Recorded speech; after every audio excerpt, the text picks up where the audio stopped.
পিরোজপুর জেলার নেসারাবাদ স্বরূপকাছি উপজেলায় শহীদ প্রেসিডেন্ট জিয়াউর রহমানের ৪৪তম শাহাদাত বার্ষিকী উপলক্ষে স্বরূপকাছি বিএনপি ও অঙ্গ সংগঠন কর্তৃক আয়োজিত মিয়ারহাট অডিটোরিয়ামে আলোচনা সভা ও দোয়া মাহফিলের আয়োজন করা হয়।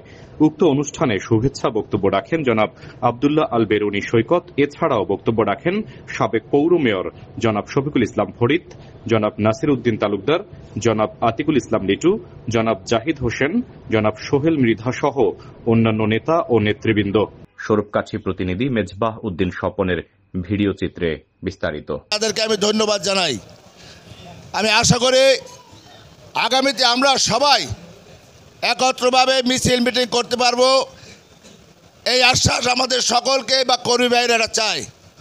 তারা চায় আমরা ঐক্যবদ্ধ হয়ে কাজ করি। আমরা এখানে যারা নেতৃবৃন্দ আছি আমরা এই আশ্বাসটুকু দিতে পারবো, ইনশাল্লাহ পারবো।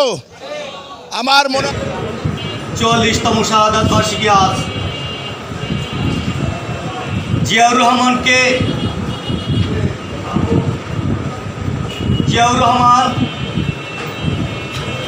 গাবতলী, সেই গাবতলী থানার বগুড়ার বাগবাড়ি ইউনিয়নের সেই অজপরাগায়ের একজন কীর্তি সন্তান। জিয়াউর রহমান একটি মানচিত্র, জিয়াউর রহমান একটি প্রতিষ্ঠান, জিয়াউর রহমান একটি বাংলাদেশ যিনি প্রতিষ্ঠা করেছিলেন। তার বক্তব্যে প্রকাশ করেছে, এইটা আমাদের বিভিন্ন সিনিয়র নেতা নাসির উদ্দিন ভাই বলেছে।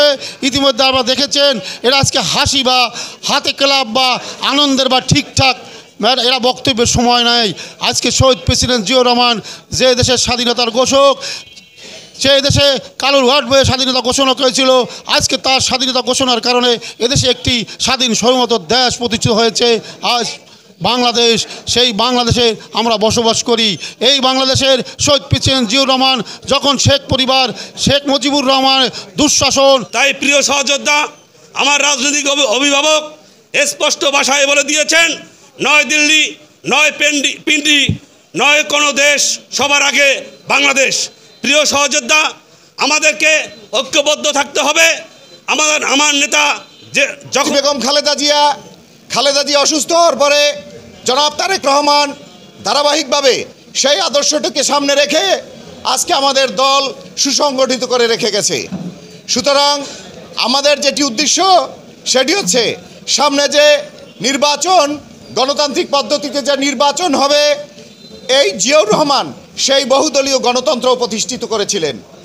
আমরা সেই লক্ষ্যে পৌঁছানোর জন্যে সবাই এই বাংলাদেশের সকল জাতীয়তাবাদী শক্তি কাজ করতেছে। নেসারাবাদ উপজেলা বিএনপি কিন্তু সেদিকে লক্ষ্য রাখতেছে না। এটা অত্যন্ত দুঃখজনক। আমি চাবো তারেক রহমান সাহেব যেভাবে এই তিনটি সংগঠনকে মূল্যায়ন করতেছে, আপনাদেরও উচিত সেই রকম মূল্যায়ন করা। সংগ্রামী নেতৃবৃন্দ, আমি আরেকটি কথা বলবো। শহীদ জিয়া নয়, শুধু জিয়া পরিবার বাংলাদেশের ক্লান্তি লগ্ন থেকেই হাল ধরেছে। যেমন 1971 সালে শহীদ প্রেসিডেন্ট জিয়াউর রহমান নিজে দেশে যুদ্ধ করেছেন এবং স্বাধীনতার ঘোষণা দিয়েছেন। এবং স্বৈরাচার এরশাদ বিরোধী আন্দোলনে বেগম খালেদা জিয়া রাজপথে সক্রিয় ভূমিকা ছিল। 2024 সালের বাংলাদেশের স্বৈরাচার খুনি হাসিনাকে হটানোর জন্য দেশনায়ক তারেক রহমানের অত্যন্ত প্রয়োজনীয় ভূমিকা ছিল। সাথী বন্ধুগণ, জিয়া পরিবারকে ভুলে গেলে চলবে না। জিয়া পরিবার সবসময় বাংলাদেশ নয়, বহির্বিশ্ব। জিয়াউর রহমানকে এমন একটি দিনে বাংলাদেশের একটি কুচক্রী মহল তাকে আততায়ীদের হাতে শহীদ হয়েছিল। সেই থেকে আজ অবধি বাংলার আকাশে তার যে শূন্যতা, সেই শূন্যতাটি এখনও পূরণ হয়নি। আজকে আমাদের সবার আসলে কালো ব্যাজ ধারণ করা উচিত ছিল। আমাদের শহীদ প্রেসিডেন্ট জিয়াউর রহমানের মৃত্যুর পরে আজ অবধি পর্যন্ত এরকম একটি নেতা বাংলাদেশে জন্ম হয়নি। ছেলে এবং তার আম্মা দুইজনকে হায়াতে তৈয়বা দান করে দিন। রব্বিরহামহুমা কামা রাব্বায়ানি সগীরা। সুবহান রাব্বিকা রাব্বিল ইজ্জাতি আম্মা ইয়াসিফুন ওয়া সালামুন আলাল মুরসালিন ওয়ালহামদুলিল্লাহি রাব্বিল আলামিন।